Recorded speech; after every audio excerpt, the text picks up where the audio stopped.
नागपुर गांव में एक मोहन नाम का एक किसान अपनी बीवी और 4 बच्चों के साथ रहा करता था। मोहन खेतों में मेहनत करके अपनी परिवार का पालन पोषण किया करता था, लेकिन उसके चारों के चारों लड़के बहुत ज़्यादा आलसी थे। वे चारों गांव में बेवजह ही इधर उधर घूमकर टाइम पास किया करते थे।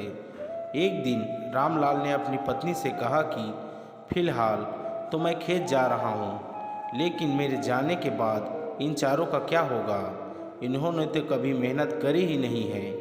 इन्हें तो खेती के बारे में कुछ भी नहीं पता और न ही ये जानना चाहते हैं। मोहन की बीवी ने कहा कि आप चिंता मत कीजिए, धीरे धीरे चारों भी काम करने लगेंगे।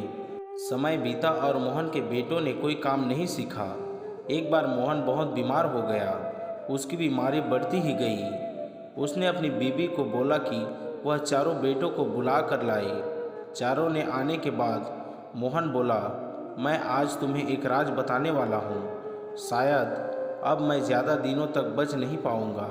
उसने कहा, बेटो, मैंने अपने जीवन में जो भी कुछ धन कमाया है वह सारा खजाना हमारे ही खेतों के नीचे गाड़ रखा है। मेरे जाने के बाद तुम उसमें से खजाना निकालकर आपस में बराबर बांट लेना। पिता की बात सुनकर चारों लड़कों की आंखें खुशी से चमक गईं। कुछ समय बाद मोहन की स्वर्ग चला गया। उसकी मृत्यु के कुछ दिनों बाद उसके चारों बेटे खेत में दबा खजाना निकालने के मकसद से वहां गए। उन्होंने सुबह से लेकर शाम तक सारा खेत खोद डाला, किंतु उनको कोई भी खजाना हाथ नहीं लगा।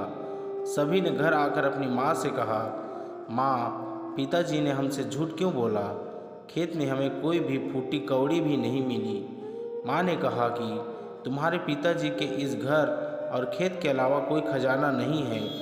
मेरी बात मानो, अब तुमने खेत खोद ही दिया है तो उसमें बीज भी बो दो। चारों को ये सुझाव सही लगा। उन्होंने खेत में बीज बोए और माँ के कहे अनुसार उसमें समय समय पर पानी भी देते रहे। कुछ समय बाद फसल बड़ी हुई, पक कर तैयार हो गई, जिसको बेचकर लड़कों को बड़ा मुनाफा हुआ, जिसे लेकर वह अपनी माँ के पास पहुँचे तो माँ ने कहा कि तुम सब की मेहनत ही तुम्हारा असली खजाना है।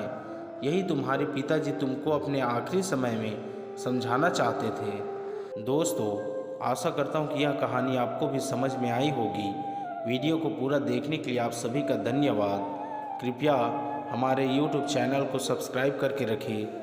धन्यवाद। मिलते हैं और भी ऐसे कहानियों के साथ।